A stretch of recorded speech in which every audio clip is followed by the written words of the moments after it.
Ladies and gentlemen, today I would like to talk to you about something which is very close to my heart.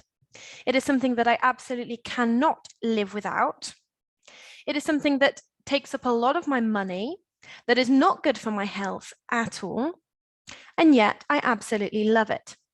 Yes, I'm going to be talking about iced coffee. I am completely obsessed with this liquid. I've even been known to drink iced coffee as late as 11 p.m. at night. A friend once caught me drinking iced coffee at 11 p.m. at night and was horrified. So I'm going to be talking about iced coffee. This cold coffee drink seems to be very on trend, very fashionable at the moment. And there's no doubt about that. But is it just a craze or is it here to stay? Now, there's no doubt about this. Consumers are drinking more and more iced coffee. I don't know whether you know Brussels at all. I don't know whether you've ever been to the coffee shop in Place Jourdan, but they sell it there.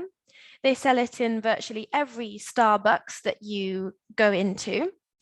When you go into one of these places, you can choose from a selection of delicious sounding drinks, such as caramel iced macchiato, iced latte with a vanilla shot, iced cappuccino, or even iced espresso. Even independent coffee shops offer iced coffee on their menu.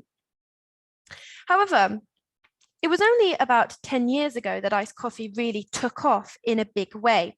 However, the market has grown exponentially since then. But by how much?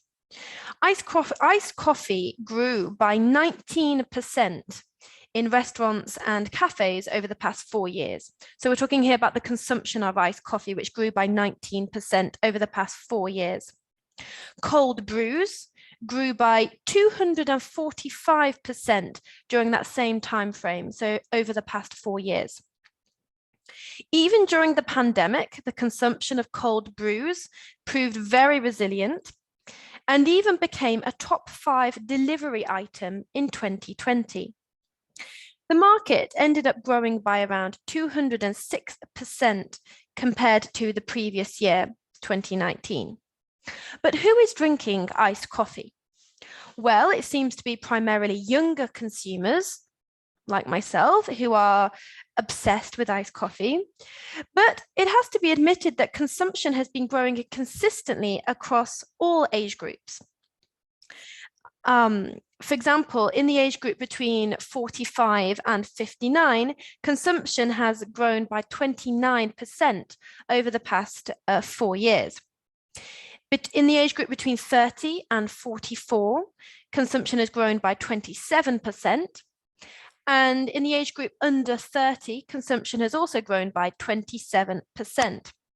This, of course, has led to incremental sales. Sales are now at a record high. So it is apparent that I'm not the only one who is obsessed with iced coffee. According to one survey, 45% of surveyed consumers purchase additional food and snacks alongside their cold coffee beverages. So this means that it is very lucrative for cafes and restaurants to put iced coffee on their menus and also for shops and supermarkets to stock it, because surveys show that people tend to go in just thinking that they're going to buy an iced coffee, and they usually come out having bought a snack, a packet of crisps, a donut or a cake, etc. With regards to cold brews actually only represent 9% of menu penetration among commercial restaurants that serve coffee. But iced coffee has a menu penetration of 15%. This suggests that the market has significant potential and that there is room for this particular market to grow. In the years between 2021 and 2026, the organization MarketWatch predicts that the growth of the market will be at around 20.3%. But what is the difference between cold brews and iced coffee? And why have I been mentioning the two of them and distinguishing between the two of them? Well, they are quite different. Cold brews are made using cold water and coffee grinds. So cold water and coffee grinds are combined to extract the flavor of coffee in the case of cold brews. The liquid is then steeped in water and the coffee grinds are then filtered out. That's the case for cold brews.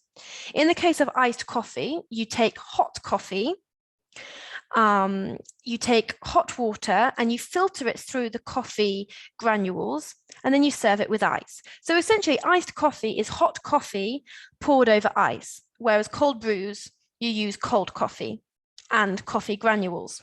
So there is a difference. What about the history of iced coffee? We tend to think of iced coffee as a very recent trend. Many think that it originated in the US in Starbucks in the 2010s. And that was certainly when iced coffee became very popular. However, it did exist in other parts of the world before that. Originally, it was a Japanese custom derived from the cold brewing of tea. In fact, the drink was actually first termed the Kyoto-style cold brew, and it made its way from Japan to Algeria in 1840. At the time in Algeria, it was actually quite a different drink. It was made using lemon, so it didn't really taste like the iced coffee that we know and love today. But nevertheless, it existed before 1840 in Algeria. Then in the 1930s, iced coffee came to Cuba, and it was reinvented to fit in with the culture there. It actually only came to the US in the 1960s. And that was because a businessman called Todd Simpson had been introduced to cold brews during his travels in Peru.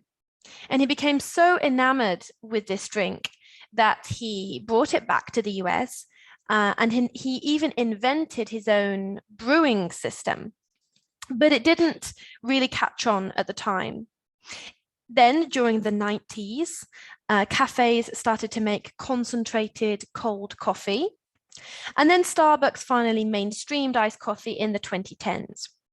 So that is it for the first speech. I hope that it wasn't too horrible to interpret. But finally, the point is that contrary to popular opinion, iced coffee actually has a very long, distinguished, sophisticated and multicultural history. Thank you for listening.